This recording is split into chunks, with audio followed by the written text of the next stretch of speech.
Dan setelah mendapatkan cuan, Wuzu bergumam, harga yang sebenarnya 100 yuan. Ini benar-benar murah baginya dan sangat menguntungkan bagiku. Aku telah mendapatkan cuan dalam jumlah yang besar. Kemudian Dai Yao dengan senyum manisnya berkata, Tuan Muda Su, jika kamu menginginkan 299 yuan, tapi sebaliknya aku lebih menyukaimu. Mendengar hal tersebut Wuzu berteriak, apakah kau suka seperti itu dan kau begitu serakah terhadap tubuhku? Namun sangat disayangkan aku lebih memilih cuan ini. Sejenak Dai Yao berpikir, apakah dia beneran pria normal? Aku jadi bingung, dasar orang aneh. Setelah sejenak berpikir Dai Yao mengulurkan tangannya, sepertinya kau memiliki kehidupan yang sangat menyedihkan di keluarga Qin. Bagaimana kalau aku tawarkan bisnis yang menguntungkan? Mendapatkan tawaran itu Wuzu tentunya tertarik. Dengan Dai Yao menjelaskan, seseorang telah diracuni, bisakah kau menyembuhkannya, dan kalau berhasil maka akan diberikannya 100 yuan. Merasa harganya murah, Wuzu dengan serius menegaskan, tunggu, apakah kau meremehkanku? Keahlianku setidaknya seharga 500 yuan, Dai Yao menimpali, 300 yuan saja, terima atau tidak itu terserah kamu. Wuzu pun langsung menariknya, tunggu apalagi sekarang, ayo pergi, sembari berpikir di benaknya, untuk memberikan harga yang sangat tinggi, kau harus berpura-pura menurunkan harganya, kali ini aku mendapatkan keuntungan besar. Begitu juga Dai Yao berbicara di hati, sayangnya, pria ini sangat bodoh, apakah aku berlebihan menilai dia sebelumnya? Hingga beberapa saat berlalu di malam itu di sebuah kediaman di sana Dai Yao meminta Wuzu untuk menunggu, sementara itu Dai Yao dia melangkah secara perlahan kemudian membuka sebuah pintu, yang nampak di dalamnya ada seseorang yang diborgol yang diketahui namanya Yun Feng. Menyadari kehadirannya Yun Feng menatap tajam namun seketika dia ketakutan bergetar melindungi tubuhnya. Dengan keadaannya yang lemah tidak berdaya Yun Feng bertanya, apa yang ingin kau lakukan padaku? Menjauhlah, jangan kemari, jika tidak maka aku akan berteriak. Dai Yao lalu menghampirinya, jadilah anak yang baik, jangan takut, aku tidak akan melakukan apapun padamu. Pada awalnya, dulu aku terluka parah. Aku khawatir kau mungkin akan membocorkannya, jadi itu sebabnya aku mengikatmu. Tapi sekarang aku berniat untuk melepaskanmu pergi. Tidak hanya itu, aku juga akan membantumu untuk menyembuhkan penyakitnya. Sejenak Yun Feng terdiam bertanya-tanya, sejak kapan penyihir ini menjadi baik? Seketika Yun Feng berlutut menangis, kakak, tolong jangan menyiksaku lagi. Katakan saja apa maunya, aku lebih takut jika kau bersikap baik seperti ini. Dai Yao pun langsung melepaskan borgolnya agar mempercayai perkataannya membuat Yun Feng terkejut sekaligus senang. Kau tidak perlu melakukan apapun sekarang, tapi kau harus berjanji untuk melakukan sesuatu untukku di masa depan. Tidak lupa juga aku akan membantumu menghilangkan racun yang ada di tubuhnya. Yun Feng yang masih ragu bertanya lagi, apa kau benar-benar akan membantuku untuk menghilangkan penyakitnya? Racun ini buatan tangan ayahku sendiri. Aku telah mencari semua tabib terkenal. Namun tetap saja mereka tidak bisa menyembuhkannya. Dai Yao pun meyakinkannya untuk percaya saja sembari bergumam, Wuzu dapat menyembuhkan luka parahku, jadi pasti dia dapat dengan mudah untuk menghilangkan penyakitnya. Tentunya Yun Feng bahagia berlutut kembali. Bibiku, kau adalah penyelamat hidupku, anugerahnya tidak akan pernah dilupakan. Aku sangat berterima kasih padamu. Ini seperti sungai yang bergelombang, yang tak ada habisnya. Melihat tingkahnya itu Dai Yao malah jengkel, dibuatnya langsung membawanya keluar lalu melempar dia ke depan Wuzu sekaligus memintanya untuk menyembuhkannya. Wuzu yang lalu menatap pemuda tersebut untuk memeriksa tubuhnya yang diketahui pemuda itu memiliki penyakit menular kalau berhubungan dengan seorang perempuan. Mendengar itu Yun Feng menjelaskan sembari berteriak, ini bukan penyakit menular yang dirinya miliki melainkan seluruh keluarganya yang memiliki penyakit ini. Jadi tidak ada hubungannya denganku. Ini semua karena ulah ayahku yang bajingan itu yang telah membuat dirinya seperti ini. agar aku tidak bisa menyentuh seorang wanita. Bahkan saat ini ia belum menyentuh wanita selama 3 hari itu membuatnya tersiksa. Sontak mendengar perkataan tersebut Wuzu menjadi kesal menggerutu di benaknya, 3 hari belum menyentuh wanita kau merengek seperti ini. Dibanding dengan dirinya yang masih perjaka seharusnya kau lebih baik. Wuzu lantas menenangkan dirinya kembali karena selama punya uang seharusnya dirinya juga bisa melakukan hal yang sama. Dengan pikiran seperti itu Wuzu menghampiri Yunfeng menenangkannya. Jangan khawatir, ini adalah penyakit ringan, aku akan menyembuhkan penyakitmu dengan jarumku, jadi tolong lepas pakaianmu percayalah kepadaku. Dengan cepat Yunfeng pun melepaskan semua pakaiannya sekaligus berbaring tersenyum mempersilakannya untuk menyembuhkan penyakitnya. Tentunya Wuzu merasa jijik melihat hal tersebut sembari kesal, dasar pria tidak tahu malu kenapa harus semuanya dilepas. Akan tetapi Yunfeng malah sengaja berpose bugil memberi jempol membuat Dai Yao yang di belakang merasa malu. Dan beberapa saat pun berlalu, akhirnya Wuzu sudah selesai mengobatinya sekaligus meminta pembayarannya senilai 300 yuan. Dai Yao tanpa menawar langsung menyetujuinya membuat Wuzu merasa untung besar berpikir, kali ini aku benar-benar menghasilkan banyak cuan sekarang, dan ini uangnya akan kugunakan untuk membeli logam, dengan begitu kekuatanku dapat ditingkatkan lagi. Sementara itu Yunfeng yang mendengar harga untuk mengobatinya hanya 300 yuan, sontak dia menjadi marah karena 300 yuan tidak sebanding dengan dirinya yang berjanji kepada Dai Yao untuk membantunya di masa depan.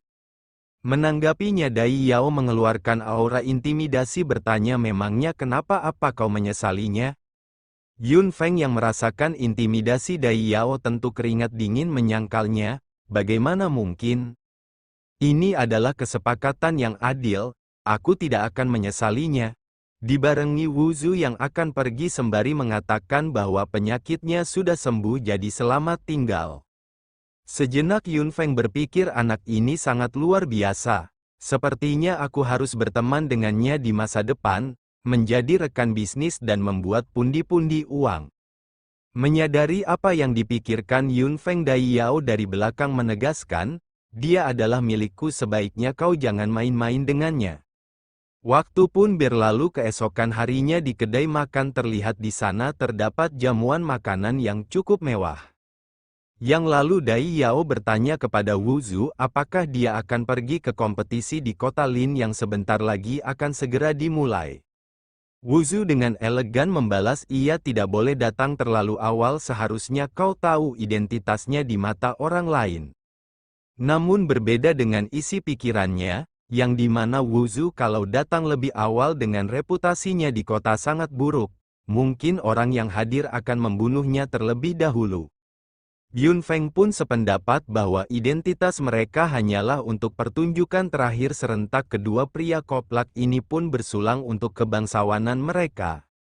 Sin berpindah ke tempat lain di tempat kompetisi terlihat orang-orang bersorak menyaksikan Ping Cheng dari keluarga Xie yang telah memenangkan beberapa pertandingan. Ping Cheng yang merasa tidak terkalahkan lalu berteriak siapa lagi yang mau menantang keluarga Xie, dibarengi orang-orang di sana menyatakan keluarga Xie memang keluarga terkuat. Sementara di sisi sang ayah dia menggerutu di benaknya, si Alan dalam 5 pertandingan berturut-turut keluarganya kalah oleh keluarga Xie. Dan menurut aturan kompetisi pihak yang kalah akan menjual bagian dari bisnis dari keluarganya. Qin Mao pun mengajukan dirinya untuk naik ke arena untuk mencoba bertanding dengannya. Namun sang ayah menolak itu beralasan, meskipun kamu memiliki kekuatan puncak, akan tetapi kamu tidak sebagus murid-murid yang terbiasa membunuh. Setelah itu mereka teralihkan oleh sebuah suara yang memanggil dan ternyata dia Kuan Ping sembari berkata, tahun lalu Wuzu dan dirinya telah berjanji bertaruh, yang dimana jika Wuzu tidak mendapatkan peringkat pertama di tahun ini, dia akan membayarnya dengan properti milik keluarga Qin. Namun sekarang aku lihat Wuzu tidak berani untuk datang apalagi peringkat pertama. Mendengar hal tersebut sang ayah hanya terdiam. Dasar bocah nakal, kenapa selalu memberinya masalah bertubi-tubi. Tapi semuanya dikejutkan oleh Wuzu yang mengatakan, Kuan Ping, kau jangan terburu-buru mengambil taruhan. Apakah kau tergesa-gesa mengambil taruhannya karena ingin menyembuhkan penyakit di selangkangannya? Tentunya orang-orang di sana heboh dengan kedatangan Wuzu yang mengira tidak akan berani muncul. Begitu pula Kuan Ping tersenyum jahat, beraninya kau datang ke sini. Tampaknya kau benar-benar tidak ingin hidup lagi. Wuzu pun membalas perkataannya, bukan hanya aku saja yang datang, tapi aku juga menyiapkan hadiah yang bagus untukmu. Seketika menjentikkan jarinya.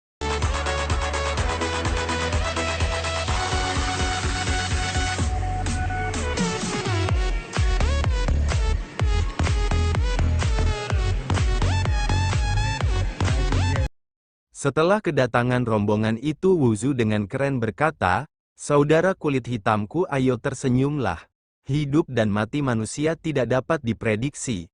Ketika peti mati itu diangkat, dunia ini tidak akan menjadi sia-sia. Dan tim kulit hitam tersebut dinamakan tim penguburan profesional keluarga Qin, yang dikatakan akan menjaga dan melindungi sampai perjalanan hidup terakhirmu. Serta jaminan asuransi berkualitas dan jasa penguburan profesional. Sontak Kuan Ping tercengang memuntahkan cairan merah. Berbeda dengan Qin Mao tersenyum manis bertanya-tanya dari mana Wuzu mempelajari hal-hal seperti ini. Sedangkan orang-orang di sana membicarakan tim penguburan profesional tersebut merasa itu pekerjaan yang cukup bagus.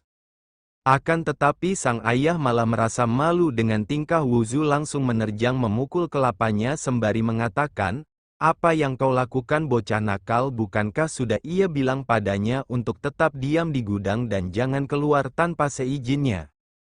Wuzu pun meminta maaf beralasan mengapa dirinya keluar hanya ingin membantu ayah mertuanya. Dengan tegas sang ayah memberitahu, asal kau tahu bocah nakal, keluarga Xie selalu ingin membunuhmu dan sekarang kau malah datang ke sini. Itu sama saja mau mengantarkan nyawa sendiri. Mendengar perkataan ayah mertuanya, Wuzu merasa lega. Ternyata ayah mertuanya masih mengkhawatirkannya. Wuzu lalu menenangkan sang ayah mertua untuk jangan khawatir. Sekaligus Wuzu langsung naik ke arena pertarungan dengan gagahnya, serta mengeluarkan aura di sekitarnya sembari menegaskan, ketika dirinya menang maka akan menjadi terkenal di kota Lin. Kuan Ping yang masih mengucurkan cairan dari mulutnya akibat tercengang oleh tim pengubur profesional, dia berkata, Wuzu, lihat saja nanti kau akan mati hari ini. Sementara di sisi Qin Mao, dia begitu mengkhawatirkan suaminya, karena yang diketahui oleh dirinya bahwa tingkatannya masih rendah. Yang lalu Wuzu dengan tegas bertanya siapa lagi yang tidak menyukainya, maka majulah ke arena sebab ini adalah kesempatan langka. Maka dari itu cepatlah naik untuk bertarung dengannya karena tuan muda ini sangat sibuk. Sontak mereka semua yang ada di sana terdiam untuk sesaat oleh tingkah sombongnya. Kemudian serentak mereka memaki, dasar sombong, beraninya sampah ini naik ke atas arena, apakah dia tidak takut dihajar? Wuzu yang merasa kini sudah full item, dia pun menantang semua orang yang membencinya untuk naik ke atas secara bersamaan karena tuan muda ini sangat sibuk, maka dari itu cepatlah. Akan tetapi mereka malah ketakutan, terdiam keringat dingin yang tentu membuat Kuan Ping kesal. Dasar sekelompok orang yang hanya tahu omong kosong. Dan kau Wuzu karena tidak mau menyerah, maka biar dirinya tunjukkan arti dari kekuatan. Langsung menyuruh Ping Chen maju memerintahkannya untuk mengajari Wuzu bagaimana menjadi seorang pria. Sekaligus Kuan Ping berbisik kalau ada kesempatan bunuh bocah sombong itu. Mendapatkan perintah tersebut, Ping Chen seketika menyeringai bersamaan naik ke arena sehingga mereka berhadapan. Setelah berhadapan, Ping Chen menyarankan Wuzu untuk menyerah saja karena tidak ada kesempatan sampah sepertinya untuk menang melawannya. Namun Wuzu malah balik menantang sembari menunjuk, majulah kau sini botak, jangan sombong dulu kalau belum menang. Mendapati Wuzu tidak menerima tawarannya untuk menyerah dan memilih mati, Kuan Ping dengan sombongnya mengatakan akan menambahkan taruhannya dengan memberikannya 1.000 yuan jika dia menang. Tanpa banyak berpikir Wu Zu langsung menerima taruhannya, tersenyum licik di benaknya bahwa kali ini dirinya untung besar. Sesudah itu Ping Chen seketika mengeluarkan energinya yang besar dengan Wu Zu di sana masih mengoceh tentang keuntungan. Pada saat yang sama Wu Zu terkaget di saat Ping Chen yang kini sudah mendaratkan pukulan ke wajahnya sehingga pukulan tersebut mendarat dengan telak. Tentunya sang ayah khawatir berniat membantunya, tapi Kuan Ping menghentikannya bahwa dalam pertandingan kepala keluarga tidak boleh ikut campur. Karenanya orang-orang di sana pun mencibir Wu Zu yang dengan mudahnya terkena pukulan bahkan tidak bergerak apa mungkin ketakutan. Berbeda halnya Qin Mao, dia sangat merasa khawatir dengan suaminya. Namun terlihat Wu Zu ternyata dapat menahan pukulan tersebut membuat Ping Chen terkaget. Bertanya-tanya bagaimana sampah sepertinya dapat menahan pukulannya hanya dengan satu tangan. Melihat Wu Zu dapat menahan pukulan Ping Chen, tentunya semuanya terkaget yang dimana Qin Mao tidak menyangka suaminya memiliki kekuatan kultivasi dan sejak kapan. Berbeda dengan sang ayah, dia membanggakan menantunya di depan Kuan Ping. Bagaimana bisa bawahan saudara Kuan Ping menjadi seorang sampah yang tidak berguna? Itu membuat Kuan Ping kesal berteriak menyuruh Ping Chen segera menyelesaikannya dengan cepat dan jangan main-main. Yang lalu Wu Zu mendorongnya sehingga Ping Chen terpental cukup jauh membuat dia terbengong merasakan jumlah kekuatan yang sangat besar darinya. Sejenak Ping Chen terdiam merasa dirinya sedang diremehkan, itu membuatnya menjadi marah seketika mengeluarkan ledakan energi yang besar. Setelah itu Ping Chen menerjang dengan kecepatan tinggi sehingga menimbulkan benturan yang besar di arena, bahkan itu terjadi selama setengah jam. Tentunya orang-orang di sana terkejut mengetahui Wu Zu dapat mengimbangi kekuatan Ping Chen, seketika keringat dingin karena sebelumnya mereka sudah menertawakannya kemungkinan Wu Zu akan balas dendam. Kita kembali ke pertarungan di sana. Ping Chen yang sudah kesal lantas menyiapkan pukulannya, begitu juga Wu Zu sehingga terjadilah benturan di sana. Di saat yang sama juga Ping Chen seketika terpental jauh sampai terguling-guling beberapa kali bahkan hampir keluar arena. Namun untungnya dia dapat menyeimbangkan tubuhnya kembali bernafas lega. Barusan itu hampir saja. Bersamaan dia keringat dingin melihat Wu Zu berada di depannya. Yang dimana Wu Zu dia tersenyum kecil menggunakan jari telunjuknya untuk mendorong jidatnya sehingga Ping Chen langsung terjatuh. Semua orang yang menyaksikan sontak heboh tidak menyangka Ping Chen bisa dikalahkan oleh Wu Zu, begitu juga Kuan Ping, dia sangat amat kesal. Pada saat yang sama Wu Zu tersenyum jahat menagih uang yang dijanjikan membuat Kuan Ping tambah marah sembari melemparkan uang tersebut. Wu Zu yang sibuk menghitung uang taruhannya, tiba-tiba Kuan Ping menyeringai jahat berkata bahwa kemenangan tersebut hanya di posisi terakhir, apakah dia berniat bertanding lagi. Akan tetapi Wu Zu menghiraukannya, menyuruhnya berhenti omong kosong, katakan saja apa yang dia inginkan. Sembari bergumam, aku hanya berpura-pura seimbang dengan Ping Chen, jadi akan ku ikuti apa yang akan dia rencanakan selanjutnya. Merasa dirinya diremehkan, Kuan Ping menjadi kesal menggerutu di benaknya, sampah bajingan ini akan kupastikan dia mati hari ini. Terus berkata, bagaimana jika bertaruh lagi? Jika kau menang, aku akan memberikan pasar keluarga Xie kepada keluarga Qin. Dan jika kau kalah kau tidak perlu membayar apapun, jadi bagaimana?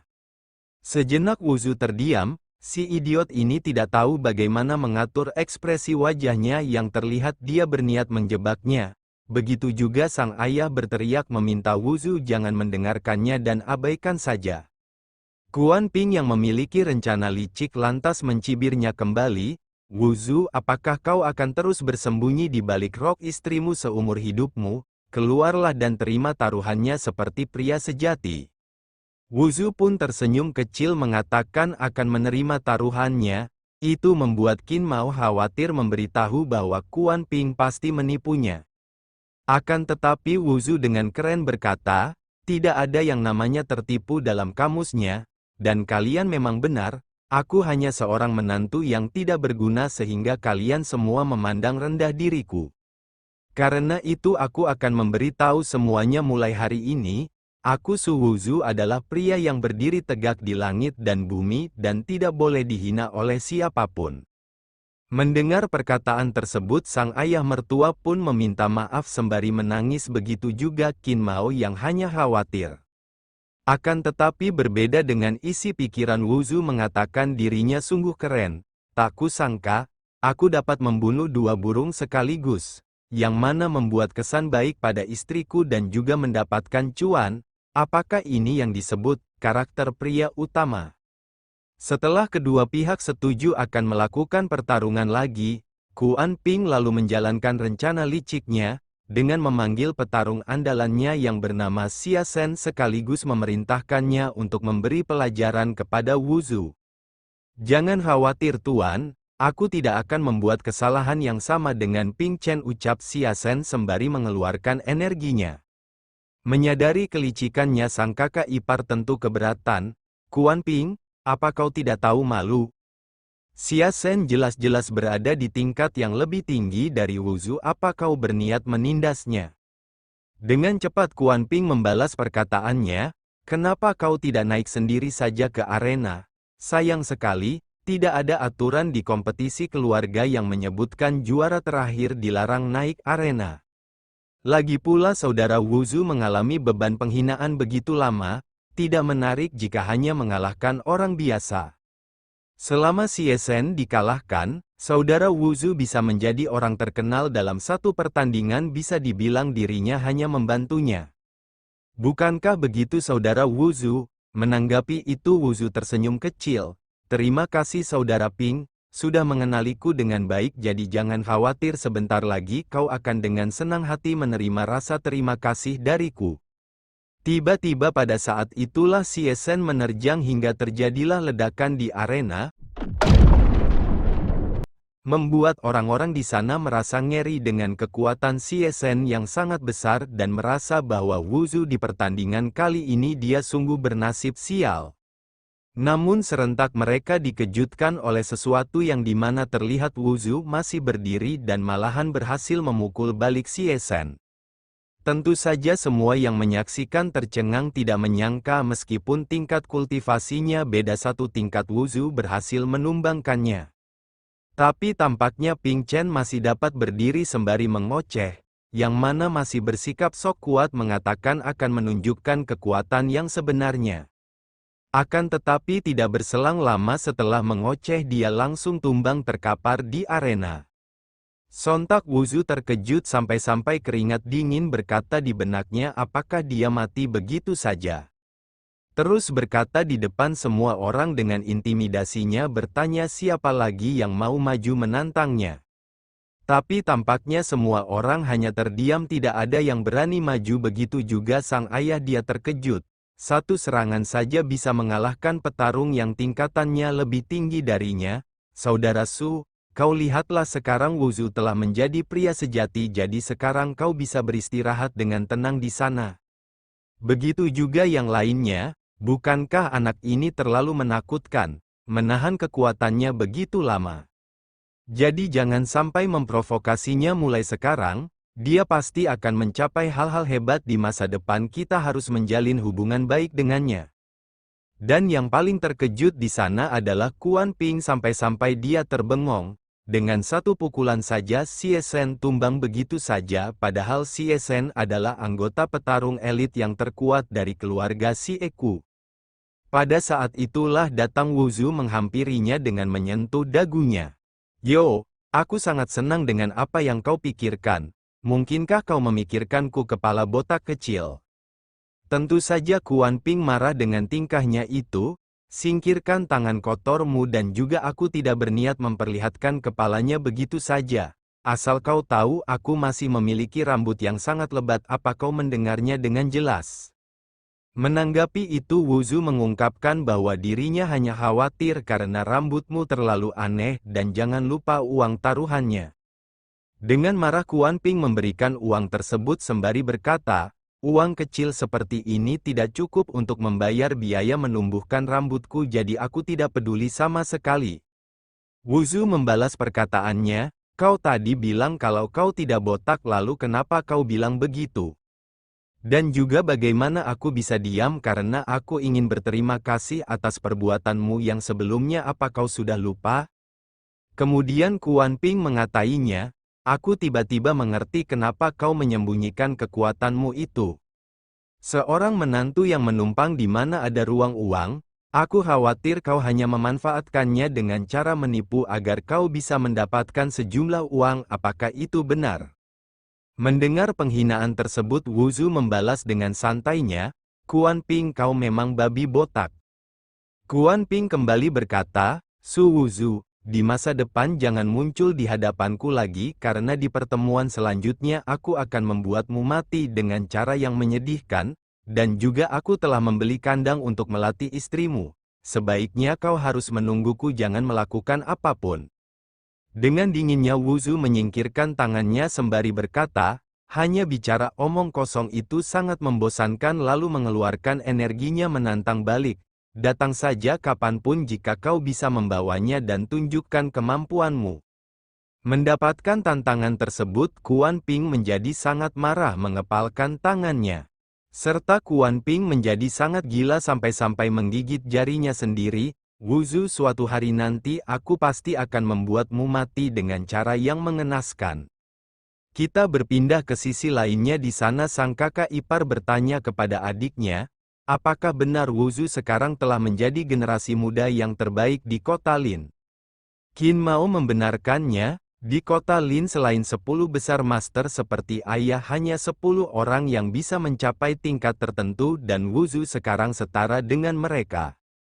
Mendengar itu seketika sang kakak ipar menjadi ketakutan, mengatakan bahwa sebelumnya dirinya sudah memukulnya beberapa kali.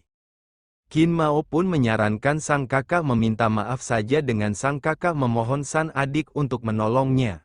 Akan tetapi tiba-tiba Wuzu sudah ada di belakang memanggilnya dengan tatapan tajam membuat sang kakak ketakutan. Oke, sampai di sini dulu pembahasannya, semoga bisa menemani waktu luang kalian. Terima kasih sudah nonton sampai habis, sampai ketemu lagi di video selanjutnya.